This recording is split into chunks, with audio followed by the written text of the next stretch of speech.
Salut, c'est Trado, je suis content de vous retrouver pour la mise à jour des matrices de trading pour France 40, Allemagne 30, Wall Street, l'équivalent CFD du CAC, du DAX et du Dow Jones. Je vous retrouve de l'autre côté.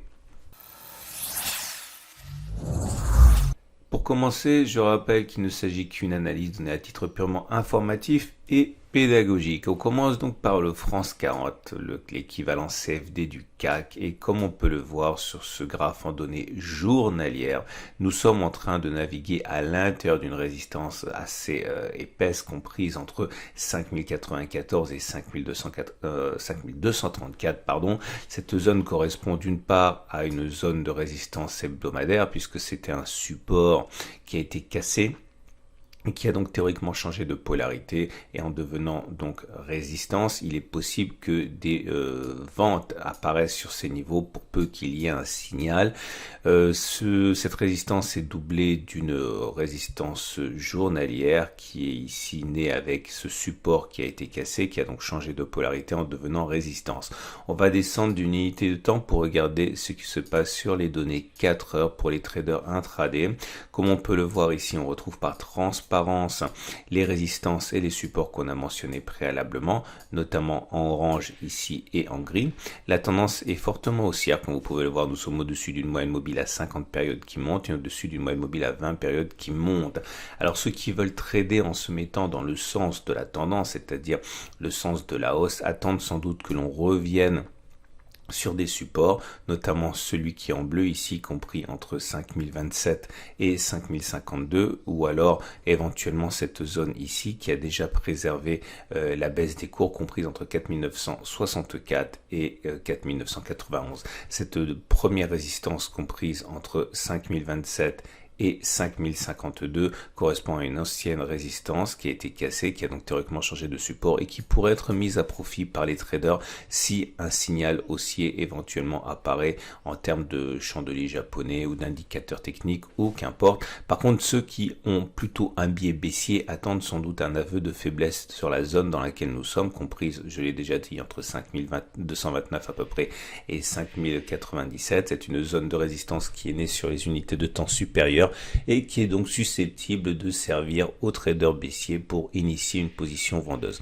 Troisième solution, ceux qui ont un biais haussier peuvent éventuellement attendre que l'on casse cette zone obstacle qu'on a juste mentionnée pour peu encore une fois qu'un signal de force apparaisse. On va passer maintenant à l'Allemagne 30, l'équivalent CFD du DAX avec les données journalières. Là aussi, nous sommes au contact d'une résistance, en l'occurrence comprise entre 12 884 et 12 960. C'est une zone de support qui a été cassée, donc qui a potentiellement changé de polarité et qui pourrait être l'objet de vente si effectivement les traders se sentent séduits par cette zone de résistance. Le prochain support est à 12 025, 12 280, zone de résistance qui a été cassée, qui a donc potentiellement changé de support, de polarité en devenant support. On passe aux données 4 heures et on retrouve par transparence les zones qu'on a mentionnées, plus d'autres, notamment cette zone ici qui est comprise entre 12 324 et 12 566. C'est une zone de support, c'est une zone de résistance, une zone de congestion qui a finalement été cassée. Un retour sur cette zone pourrait être l'objet d'intérêt acheteur si des signaux adéquats apparaissent. La tendance est toujours haussière, nous sommes au-dessus de la moyenne mobile à 20 périodes, la moyenne mobile à 50 périodes qui monte. C'est pourquoi ces zones-là peuvent éventuellement être mises à profit par ceux qui ont un biais haussier, tout comme la cassure de l'obstacle au contact duquel nous sommes, compris entre 12 950 et 12 884, à peu près la zone qu'on a mentionnée préalablement. Ceux qui par contre ont un biais baissier et veulent spéculer contre la tendance 4 heures attendent sans doute que l'on échoue sur cette zone de résistance tracée sur une unité de temps supérieure qui a donc normalement vocation à être respectée plus que les autres. On va terminer avec le Wall Street, l'équivalent CFD du Dow Jones avec les données journalières. Comme vous pouvez le voir, nous sommes en train de franchir, mais ce n'est pas fait encore, cette résistance comprise entre 27 000 et 27 160. C'était une zone de résistance qui a déjà été fatale au début mars. Nous sommes actuellement en train de travailler cette zone. Attention, on a déjà travaillé cette zone sur la séance du vendredi 5 juin sans parvenir à clôturer au-dessus. On ne sait pas ce qui va se produire, mais en tout cas, c'est une zone de résistance qui est actuellement travaillée. Le prochain support est à 25 588, 25 835. Ici, c'est une zone de résistance qui a été cassée, qui a donc théoriquement changé de support. On descend d'une unité de temps pour regarder ce qui se passe sur les données 4 heures. La tendance là aussi est clairement haussière puisque les cours sont au-dessus de la moyenne mobile à 20 périodes et au-dessus de la moyenne mobile à 50 périodes. Ceux qui ont un biais haussier et qui veulent rentrer dans le sens de la tendance attendent sans doute que l'on revienne sur la zone bleue ici comprise entre 26 375 et 26 069. C'est une zone de congestion qui a été cassée, qui a donc théoriquement changé de polarité en devenant support.